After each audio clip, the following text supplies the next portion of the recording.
যেকোনো আইসিসি ইভেন্টে ক্রিকেটের সর্বোচ্চ নিয়ন্ত্রক সংস্থার কাছ থেকে বাড়তি সুবিধা পাওয়া যেন রীতিতে পরিণত হয়েছে ভারতের। এই যেমন এক চ্যাম্পিয়ন্স ট্রফিতে কতভাবেই না আইসিসির আশীর্বাদের হাত পড়েছে তাদের মাথায়। পাকিস্তানে খেলতে যাওয়া নিয়ে গড়িমসি, ক্যাপ্টেন্স মিট আপে না যাওয়া সহ কত নাটকই না করলো মেন ইন ব্লু, আর সেসব কিছু অকপটে মেনেও নেয় আইসিসি। শেষ পর্যন্ত ভারতের চাওয়া অনুযায়ী হলো সবকিছু। টুর্নামেন্ট হাইব্রিড মডেলে মাঠে গড়ানো সহ প্রথম ম্যাচের আগে মূল মাঠে অনুশীলনের সুযোগও পেয়েছে ভারত। তাদের ইশারায় যেন নড়ে আইসিসির ইট কাঠও।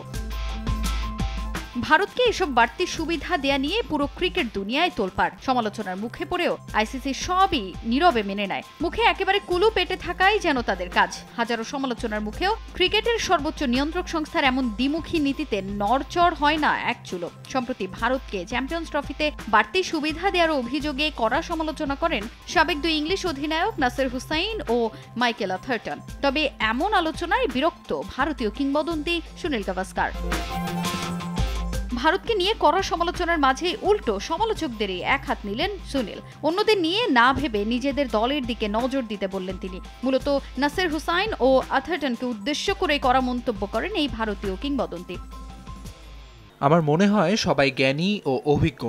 আপনাদের কাছে আমার প্রশ্ন, আপনাদের দল কেন সেমিফাইনালে উঠতে পারল না? ভারতের দিকে মনোযোগ না দিয়ে আপনারা নিজেদের দিকে তাকান। আপনাদের ফলাফল নিয়ে ভাবতে হবে, আপনাদের দেশ নিয়ে ভাবতে হবে, যে দলের জন্য খেলছেন তাদের নিয়ে ভাবতে হবে। যদি দেশের জন্য খেলেন তাহলে দায়িত্বটা আরো বড়। সবসময় দেখি তারা আফসোস করে ভারত এটা করেছে, ভারত ওটা করেছে। আমাদের এসবে মনোযোগ দেওয়ার সময় নেই। আরো ভালো বিষয় আছে যেগুলো নিয়ে ভাবতে চাই। শুধু দল নিয়ে খোঁচা দিয়ে ক্ষান্ত হননি গাভাস্কার, অর্থের দম্ভও করেছেন। আইসিসির আয়ের বড় অংশে ভারতের অবদান স্পষ্ট। অন্য দলগুলোর বেতনের বড় একটা অংশ নাকি ভারতের উপরে নির্ভর করে বলে কটূক্তি করেন গাভাস্কার। আন্তর্জাতিক ক্রিকেটে ভারত মান, আয়, প্রতিভায় সবার চেয়ে এগিয়ে। বিশেষ করে অর্থ আয়ের দিক থেকে ভারত কোন জায়গায় আছে সেটা তারা বুঝতে পারে না। টেলিভিশনের সম্প্রচার সত্ত্ব ও মিডিয়া থেকে প্রাপ্ত আয়ের মাধ্যমে বৈশ্বিক ক্রিকেটে ভারতের অবদান অনেক বড়। তাদের বুঝতে হবে বিশ্ব ক্রিকেটে ভারতের যে অবদান সেটার উপর তাদের বেতন নির্ভর করে।